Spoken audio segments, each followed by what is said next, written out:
Emperor Kylo's massive boots echoed through the metal corridors of his flagship as he returned from 3 months of war. The Vatarian ruler stood nearly 8 feet tall, his black scales gleaming under the ship's lights. His golden eyes burned, with exhaustion and anger. The outer rim systems had finally fallen, but the campaign had cost him more ships than expected. All he wanted now was the peace of his private chambers. For 2 years, his human servant Hana had kept his quarters perfect. She never spoke unless spoken to, never looked him in the eye, and always had his meditation room ready exactly as he liked it.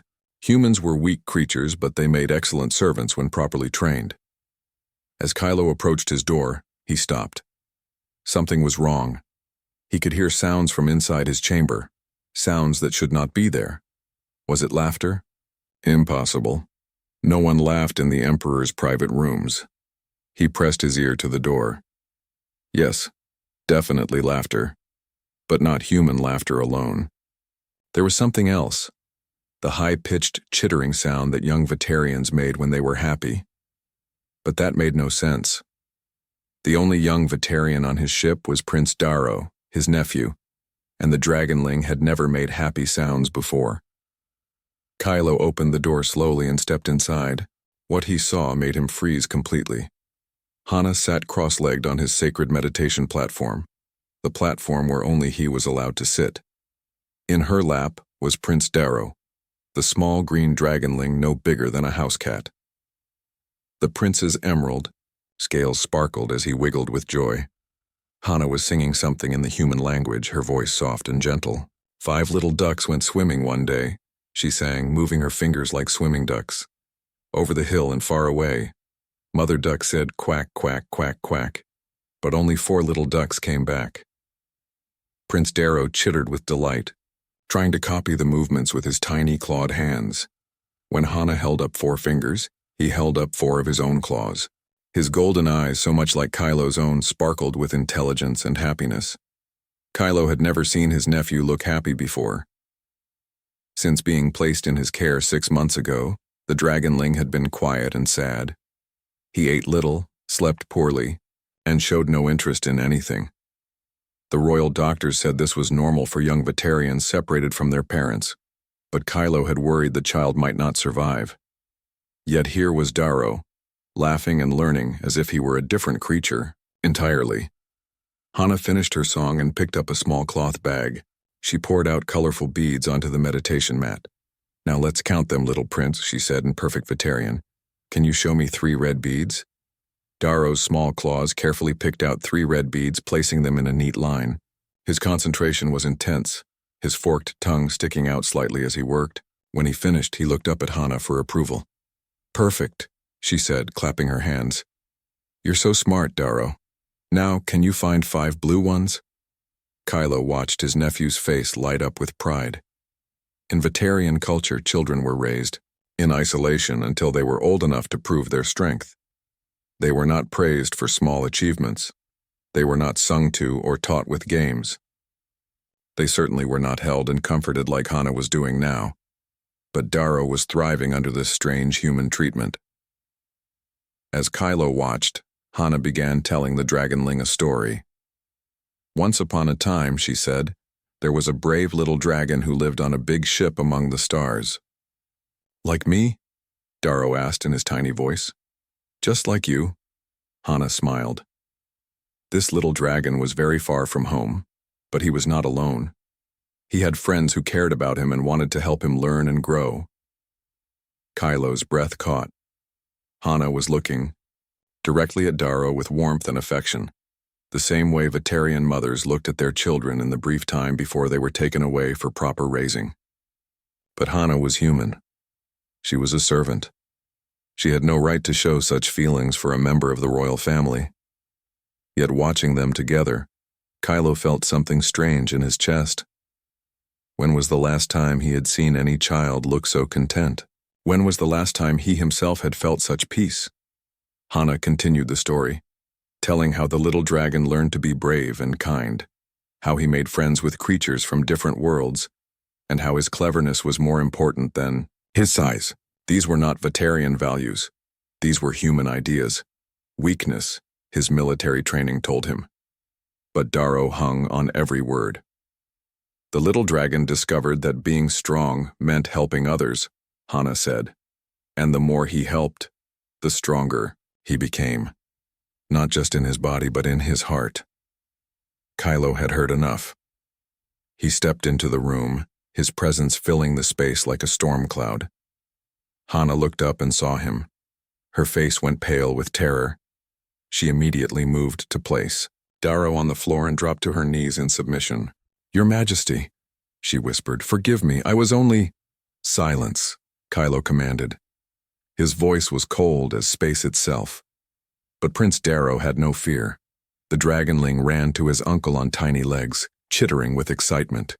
"Uncle Kylo, Uncle Kylo. Hana taught me to count. Watch." The little prince began placing beads in groups, counting in perfect Vatarian. 1, 2, 3, see? And she knows the best stories about brave dragons and flying ships and friends who help each other. Kylo looked down at his nephew. In 3 months of war, he had forgotten how small Darrow was, how young. But the child seemed bigger somehow, more alive than when Kylo had left. "Go to your room, Darrow," Kylo said quietly. "But Uncle, now." The Dragonling's happiness faded. He looked between Kylo and Hana, sensing the danger but not understanding it. With drooping wings, he walked slowly toward the door to his small adjoining chamber. When they were alone, Kylo turned to Hana. She remained on her knees, shaking with fear. In Vatarian law, touching a royal family member without permission was punishable by death. Teaching one without authorization was treason, and sitting on the Emperor's meditation platform was sacrilege. Any one of these crimes should result in immediate execution. But as Kylo looked at the beads scattered on his meditation mat, at the small cloth picture book Hana had been reading, at the evidence of learning and joy that had filled his cold chamber, he found himself hesitating. For the first time in his life, Emperor Kylo was not sure what justice looked like. Kylo stood in silence for long minutes, staring down at the trembling human woman. Hana kept her eyes fixed on the floor, waiting for death. In the Vatarian Empire, servants who overstepped their bounds faced immediate punishment. There was no mercy, no second chances. "Stand up," Kylo commanded. Hana rose on shaking legs but kept her head bowed. "Your Majesty, I accept whatever punishment." I said silence. Kylo's voice was sharp as a blade. "Explain what you have done to my nephew." I cared for him while you were away, as ordered. You were ordered to feed him and ensure he did. Not die. Nothing more." Hana's hands trembled at her sides. "The young prince was not eating, he would not sleep. The doctor said this was normal, but he grew thinner each day. I hoped—" "You thought what?" "That maybe he was lonely." The words came out in a rush. Human children need comfort and attention to grow properly. I wondered if Vatarian children might be the same. Kylo's golden eyes blazed. "You compared a prince of the royal blood to human offspring?" "No, I just wanted to help him. By teaching him to count with colored toys, by singing him infantile songs, by showing him that learning could be enjoyable," Hana said, then immediately looked terrified at her own boldness. Kylo began to pace, his massive form moving back and forth across the room. Every Vatarian instinct told him to execute this insolent human immediately, but something held him back. The image of Darrow's bright, happy eyes. "Leave," he finally said. "Return to your quarters. We will discuss your punishment tomorrow." Hana bowed deeply and hurried away. Kylo was alone with his thoughts and the scattered remnants of the learning games. He picked up one of the colorful beads, rolling it between his clawed fingers. Such a simple thing, yet Darrow had been fascinated by it. The next morning, Kylo went to check on his nephew. He found Darrow sitting quietly in his small room, looking sad and listless, exactly as he had been before Kylo left for war. "Uncle?" Darrow asked in a tiny voice. "Where is Hana?" "The human is being punished for her crimes." "What crimes?" "She was nice to me." Kylo frowned. "She broke many rules, nephew. Important rules. but she taught me things, fun things, and she made me feel warm inside. Warm inside? Kylo had never heard a Vatarian describe feelings this way. Yes, like when she would sing to me or tell me I was smart, or hold me when I had bad dreams. It felt good here. Darrow placed a tiny claw over his heart. Kylo stared at his nephew. In traditional Vatarian raising, children were taught to suppress such feelings. Emotion was weakness, but Darrow did not look weak. He looked stronger than before, more alert and intelligent. Over the following days, Kylo found himself watching Hana secretly as she went about her other duties. She cleaned and organized with the same efficiency as always, but there was sadness in her movements. Several times he saw her looking toward Darrow's room with longing in her eyes. Meanwhile, Prince Darrow grew listless again. He barely ate, spoke only when spoken to, and spent long hours staring out the window at the stars. The happy, curious child from a few days ago seemed to have vanished. On the fourth day, Kylo made a decision he could not fully understand. He summoned Hana to his private office. "Your Majesty," she said, kneeling before his massive desk, "tell me about human child-rearing practices." Hana looked up in surprise. What would you like to know?" "How do human children learn?" "Through play, mostly, and stories. We teach them that learning is fun, not frightening. We praise them when they do well and comfort them when they struggle. And they grow strong this way?" "Yes, Your Majesty. Human children who are loved and encouraged become more confident, more creative, better at solving problems." "Problems," Kylo repeated. In war, he had seen human creativity in battle. Their tactics were unpredictable, innovative. Perhaps this was where such thinking came from. "What else?" he asked. "We teach them about friendship and cooperation. That helping others makes you stronger, not weaker. That different kinds of people working together can achieve more than anyone can alone." These were revolutionary ideas to a Vatarian. Their entire society was built on individual strength and dominance. Yet Kylo had to admit that human fleets often defeated larger Vatarian forces through superior teamwork. "Show me," he said suddenly.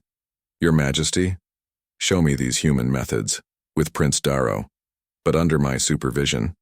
Hana's eyes widened with hope and fear. "Are you certain?" "I am testing a theory. If your methods prove effective, you will continue. If they fail..." He left the threat unspoken. That afternoon, Kylo watched from the shadows as Hana returned to Darrow's room. The Dragonling's transformation was immediate and dramatic. His eyes lit up, his wings fluttered with excitement, and he practically bounced across the room to greet her. "Hana, you came back. Uncle Kylo said you were in trouble." "I was, little prince. But your uncle has agreed to let me spend time with..." "You again?" "Really?" Darrow looked around the room hopefully. "Can we count the beads again? And will you tell me more stories about brave dragons?" "Of course." Kylo watched as Hana pulled out a new activity, wooden blocks with letters carved into them. She showed Darrow how to spell simple words, praising him enthusiastically when he succeeded and patiently helping when he struggled. "You're so clever, Darrow," she said when he correctly spelled star. "Look how quickly you learned that." The Dragonling glowed with pride. "Can I try another one?" "Let's try friend," Hana suggested. As Darrow carefully arranged the blocks, Hana explained what the word meant. "A friend is someone who cares about you and wants you to be happy. Someone who helps you learn and grow." "Like you?" Darrow asked. "Yes, little prince. Like me." Kylo found himself leaning forward, fascinated despite himself. He had never seen learning happen so naturally, so joyfully. In Vatarian education, children were forced to memorize facts through repetition and punishment. But Darrow was absorbing knowledge eagerly, asking questions, making connections. When Hana began telling a story about a young dragon who learned to solve problems by working with others instead of fighting them, Kylo found himself listening intently. The tale was simple, clearly meant for children, but it contained strategic concepts that his own military advisors might find useful. Later that evening, After Hana had tucked Darrow into bed with a gentle song, Kylo confronted his own confusion. Everything he had been taught about strength and weakness, about proper child rearing, about the inferiority of humans, all of it was being challenged by what he observed. His nephew was not growing weak under human influence. He was growing stronger, smarter, more capable, and perhaps most surprising of all, he was growing happy. As Emperor of the Vatarian Empire, Kylo had commanded millions of soldiers and conquered hundreds of worlds. But watching a human woman teach a Dragonling to read was teaching him things about leadership he had never imagined. For the first time in his life, he wondered if there might be more than one way to build strength. 3 weeks later, urgent news arrived that changed everything. The Xelian system, which Kylo had conquered just 2 years before, was in full rebellion. The local Vatarian governor had been killed, and the rebels had seized control of 3 major planets. General Minho, Kylo's most trusted military advisor, stood before the Emperor's command throne with battle reports in his clawed hands. The general was old for a Vatarian, his green scales faded to gray, but his eyes still burned with warrior's fire. "The situation is clear, Your Majesty," Minho said. "We must respond with overwhelming force. Orbital bombardment of their major cities will end this rebellion quickly." Kylo studied the tactical displays floating in the air before him. Standard Vatarian military doctrine was simple: crush all resistance completely. Fear prevented future uprisings better than mercy ever could. "How many civilian casualties?" Kylo asked. "Perhaps 2 million, but they are rebels. They chose their fate when they opposed the Empire. 2 million lives. Once, this number would have meant nothing to Kylo. But lately, he found himself thinking differently about such things. The night before, he had listened to Hana tell Darrow a story about a king who won his people's loyalty through kindness rather than fear. It was just a children's tale, but something about it had stayed with him. "What do we know about why they rebelled?" Kylo asked. General Minho looked surprised. "Does it matter? Rebellion must be punished. Humor me." The general consulted his reports. "They claim the tribute demands are too high. Their people are starving while we take their food for the Empire. They also protest the forced labor drafts for our mining operations." Kylo leaned back in his throne. "So they rebel because they are hungry, and their families are being taken away. They rebel because they are ungrateful for the peace we have given them." But Kylo was remembering something else, a conversation he had overheard between Hana and Darrow just that morning. The Dragonling had been upset because his favorite toy had broken, and he wanted to break someone else's toy in revenge. "When someone hurts you," Hana had said gently, "it's natural to want to hurt them back. But wise leaders ask why the person acted badly. Maybe they were scared, or hungry, or sad. If you fix the real problem, everyone becomes happier." "But what? If they're just mean?" Darrow had asked. "Sometimes people are mean because they've been treated meanly. If you show them kindness instead, they might change." At the time, Kylo had dismissed this as human weakness. But now, facing a rebellion that would cost millions of lives to crush, he wondered if there might be wisdom in the human approach. "General," Kylo said slowly, "what if we tried negotiations first?" Minho's jaw dropped open. "Your Majesty, send a message to the rebel leaders. Tell them I will come personally to discuss their grievances. This is madness. You cannot negotiate with rebels. It shows weakness. Does it? Or does it show confidence in our strength?" Kylo stood from his throne, his massive form towering over the older general. "If I can resolve this without losing ships and soldiers, how is that weakness? Because word will spread. Every system will think they can rebel and demand negotiations." Kylo was quiet for a long moment. Then he made a decision that surprised even himself. "Prepare my personal shuttle, and have the human Hana report to my ready room." "The human? Your Majesty, why would you?" "She has insights into alien psychology that may prove useful." An hour later, Hana stood nervously in Kylo's private office, still unsure why she had been summoned. When he explained his plan, her eyes widened with shock. "You want me to help with negotiations? You understand how different species think. Humans have a talent for finding common ground with others. But I'm just a servant. I don't know anything about politics or military strategy. You know about solving problems without violence. You do it with Darrow every day." Hana was silent for a moment. "The rebels are scared and angry. If you approach them as a conqueror, they will fight to the death.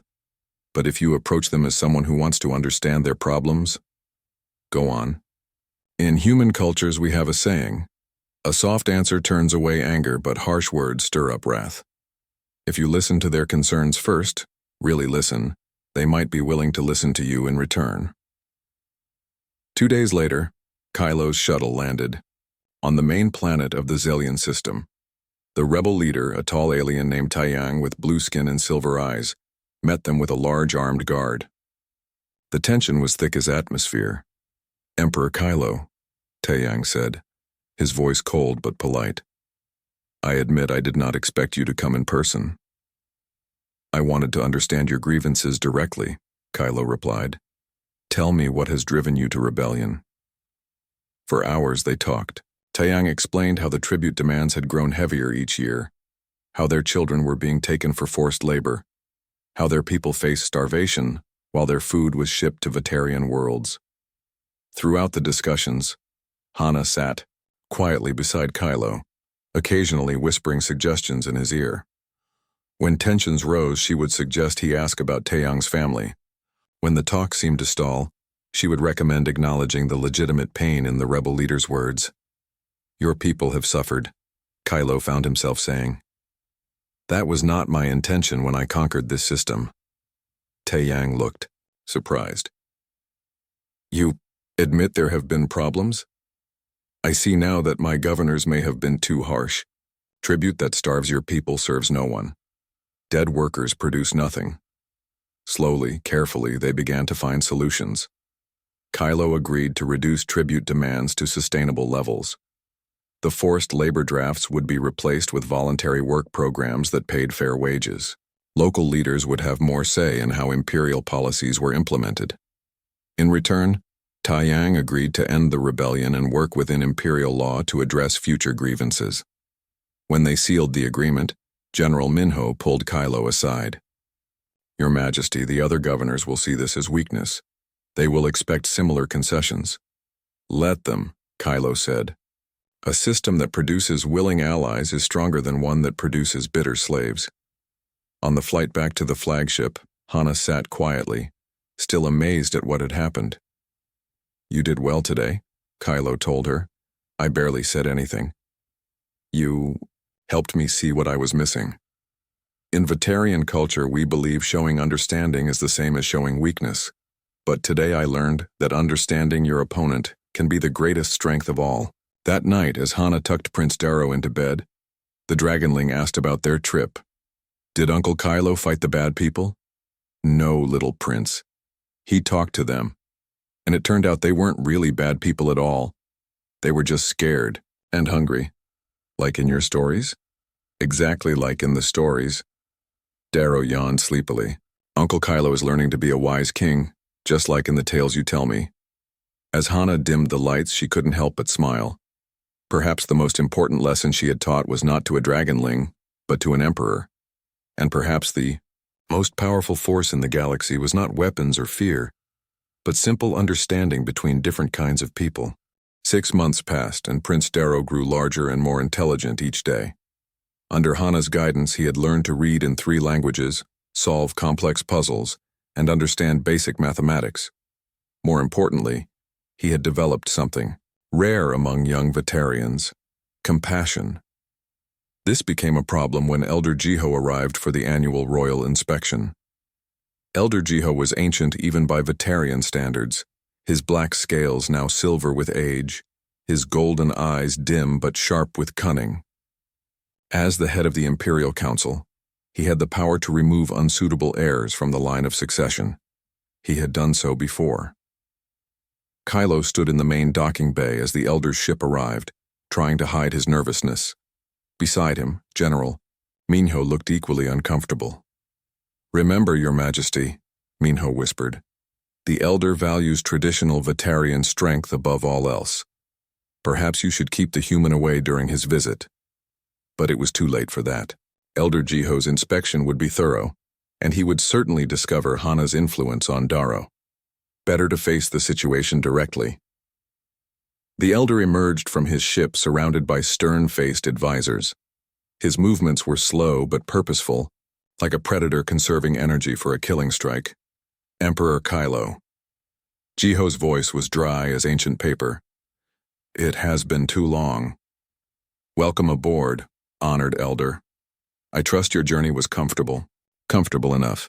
Now where is the young prince? I am eager to evaluate his progress. Kylo led the elder to a formal meeting room where Prince Darrow waited. The Dragonling had grown to the size of a large dog, his emerald scales bright and healthy. But when he saw the intimidating elder, he moved closer to his uncle for comfort, a gesture that made Jiho's eyes narrow. Prince Darrow, the elder said formally. I am Elder Jiho. I have come to test your fitness as heir to the imperial throne. Darrow bowed politely, just as Hana had taught him. It is an honor to meet you, respected elder. Your manners are adequate. Tell me, young prince, what is the first duty of a Vatarian ruler? To serve his people and protect them from harm, Darrow replied without hesitation. Elder Jiho frowned.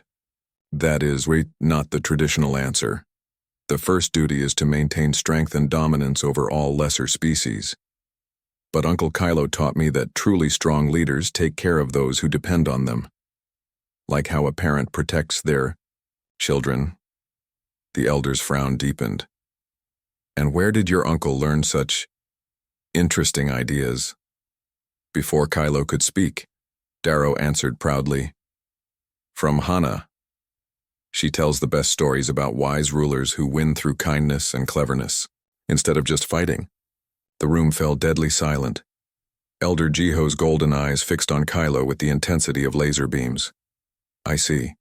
And this Hana is my human servant, Kylo said carefully. She has assisted with the prince's education. A human, teaching a royal heir. Each word dripped with disgust. Show me the extent of this education. Over the next hour, Elder Jiho tested Darrow's knowledge. The young prince performed brilliantly, demonstrating advanced reading skills, mathematical ability, and strategic thinking that impressed even the stern elder. But with each success, Jiho looked more troubled rather than pleased. The crisis came when Jiho asked Darrow to solve a classical Vatarian tactical problem. You command a fleet facing enemy forces. You can win through direct assault, which will cost many of your soldiers' lives, or through orbital bombardment, which will kill millions of civilians but preserve your forces. What do you choose? In traditional Vatarian thinking, the answer was obvious. Preserve your own forces at any cost. Enemy civilians meant nothing. But Darrow thought carefully, just as Hana had taught him to do. I would try to find a third option, he said finally. Maybe I could convince some of the enemy to surrender by offering them better treatment than their current leaders provide. Or maybe I could disable their ships without destroying them, so fewer people would die on both sides. Elder Jiho's face darkened with fury. There is no third option. War demands harsh choices.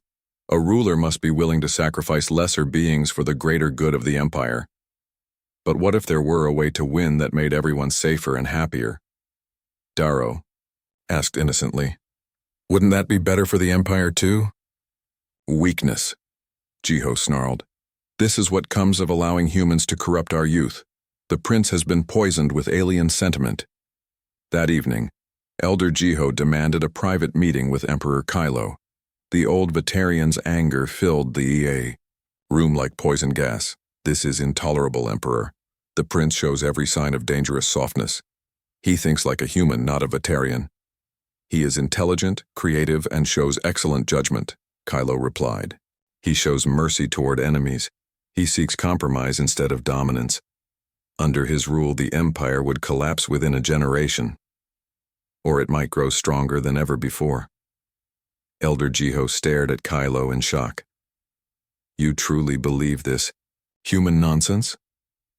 I have seen its results. The Xelian system now produces twice as much tribute as before. willingly given rather than taken by force. Our recent campaigns have cost fewer ships and soldiers because we seek allies instead of just conquest. Temporary success built on weakness. Mark my words, Emperor. If you continue down this path, the Empire will fall, and I will not allow a weak prince to hasten its destruction. What are you saying? Prince Darrow must be removed from the line of succession and placed in proper military training. The human must be executed for corrupting a royal heir. This is not negotiable. Kylo's hands clenched into fists. You forget yourself, Elder. I am the Emperor, and I speak for the Imperial Council. We can overrule you in matters of succession, unless— Jiho paused, a cruel smile spreading across his ancient face. Unless the prince can prove his worthiness through the trial of strength. The trial of strength was an ancient Vatarian tradition. A young heir had to defeat a captured enemy in single combat, showing they had the will to kill when necessary. No one had failed the trial and remained in the royal family. Darrow is still young, Kylo protested. Old enough by law. The trial will be held in 3 days. If he passes, I will acknowledge his fitness to rule. If he fails— Jiho shrugged. Then perhaps it is better we discover his weakness now rather than later. That night, Kylo found himself in Darrow's room, watching Hana read the Dragonling a bedtime story. She had no idea what was coming, but she could sense the tension in the air. Is something wrong? She asked quietly as Darrow drifted off to sleep. Kylo explained about the trial of strength, watching the color drain from Hana's face. But he's just a child, and he's never hurt anyone in his life. That is the point. Elder Jiho wants to prove that your teaching has made him too weak to rule. Then we have to prepare him, teach him to fight. In 3 days, against a trained warrior? Kylo shook his head. It is impossible. Unless what? Kylo looked at the sleeping Dragonling, then at the human woman who had become more important to the boy than anyone else in his life. Unless he can find a way to win that no one expects. You have taught him to think differently than other Vatarians. Perhaps that difference is exactly what he needs. As they spoke in whispers, neither noticed that Prince Darrow was still awake, listening to every word. The young Dragonling's mind was already working, remembering every story Hana had told him about heroes who won through cleverness instead of strength. The trial would test more than his fighting ability. It would test whether the human way of thinking could survive in a galaxy that respected only power. The trial arena was packed with Vatarian nobles, military officers, and Elder Jiho's supporters. They had come to see the young prince either prove his worthiness or be stripped of his royal status forever. The circular fighting pit was surrounded by energy barriers, ensuring no escape for either combatant.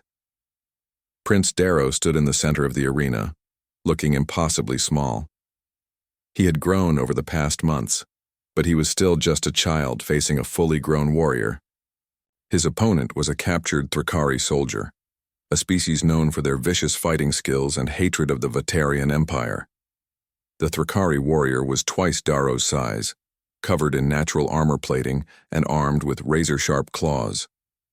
His yellow eyes burned with fury at his captivity, and everyone could see he intended to make the young prince suffer before killing him. Elder Jiho stood to address the crowd.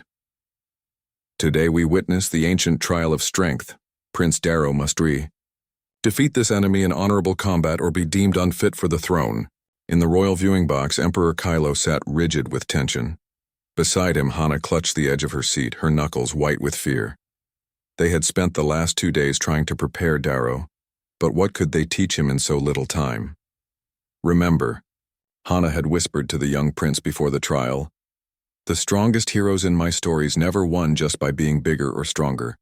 They won by being smarter and kinder. But how can kindness defeat a warrior who wants to kill me? Darrow had asked. Sometimes the enemy you're fighting isn't the real enemy. Sometimes you're fighting their anger, or their fear, or their pain. Now, as the trial began, those words seemed hollow against the reality of claws and teeth. The Thrakari warrior charged with a roar that shook the arena walls. Darrow dodged desperately, using his smaller size to stay just out of reach.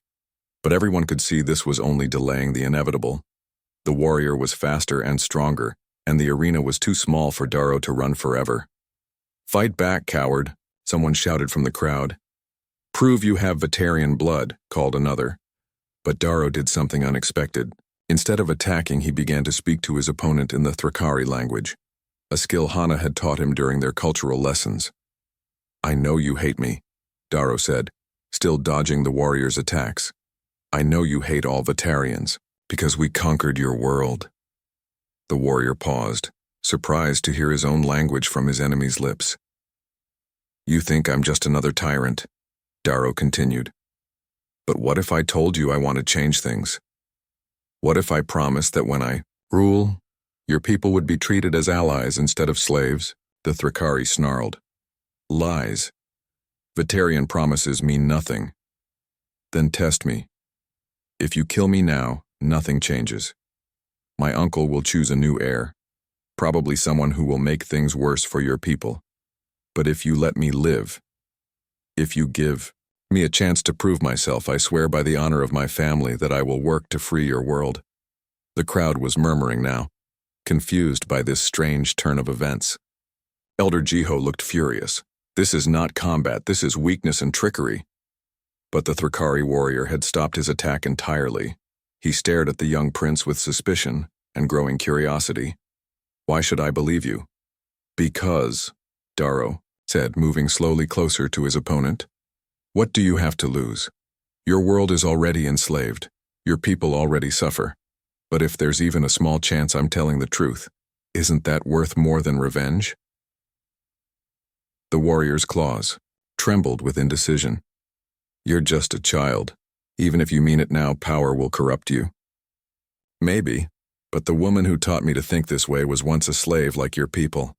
She could have hated us, but instead she chose to show kindness. If she can do that, maybe I can too." In the viewing box, Hana felt tears streaming down her face. This brave little dragonling was risking everything on the lessons she had taught him about forgiveness and hope. The arena was silent now, everyone waiting to see what would happen. The Thrakari warrior looked around at the bloodthirsty crowd, then back at the small prince who offered him something no one had given him in years, a choice.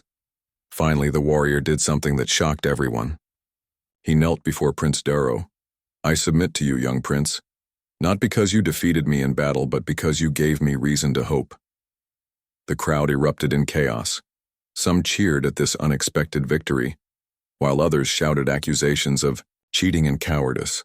Elder Jiho rose from his seat, his face purple with rage. "This is not a victory. The prince used trickery and manipulation. He did not defeat his enemy through strength." But Emperor Kylo stood as well, his voice cutting through the noise. "He defeated an enemy who wanted to kill him and turned that enemy into an ally. In what universe is this not the greatest possible victory? It shows weakness. It shows intelligence." Kylo's golden eyes blazed as he looked around the arena. "For too long, we Vatarians have believed that strength comes only from violence and fear. But today my nephew has shown us a different kind of strength. The strength to make enemies into friends, to find solutions where others see only problems." Kylo stepped down into the arena, placing a proud hand on Darrow's shoulder. The young prince looked up at his uncle with hope and fear in his eyes. "Prince Darrow has not only passed the trial of strength," Kylo announced. "He has redefined what strength means. And perhaps it is time our entire empire learned the same lesson." Elder Jiho sputtered with fury. "You cannot change traditions that have stood for centuries." "I am the emperor," Kylo said simply. "Watch me." What followed was the most dramatic transformation in Vatarian history. Over the next year, Kylo began implementing changes throughout the empire based on the principles he had learned from watching Hana teach his nephew. Slavery was gradually abolished, replaced with paid labor and citizenship paths for former captives. Conquered worlds were given representation in imperial government. Military doctrine was reformed to seek diplomatic solutions before resorting to force. The changes were not without resistance. Several governors rebelled, and Elder Jiho led a faction that tried to remove Kylo from power. But they found themselves facing something they had never encountered before: an empire where the conquered peoples fought alongside their former oppressors to protect their new freedoms. Hana was officially appointed as the empire's first minister of interspecies relations, a position that had never existed before. She helped establish schools throughout imperial space that taught cooperation and understanding between different alien cultures. Prince Darrow grew into a wise and compassionate leader, eventually becoming known throughout the galaxy as the Peacemaker Prince. Under his guidance, the Vatarian Empire transformed from a brutal dictatorship into a voluntary alliance of worlds working together for mutual benefit. Years later, as an elderly human woman, Hana would often sit in the palace gardens watching Darrow teach his own children the same lessons she had once taught him. He would tell them stories of brave heroes who won through kindness and wisdom, just as she had done so long ago. "Do you regret it?"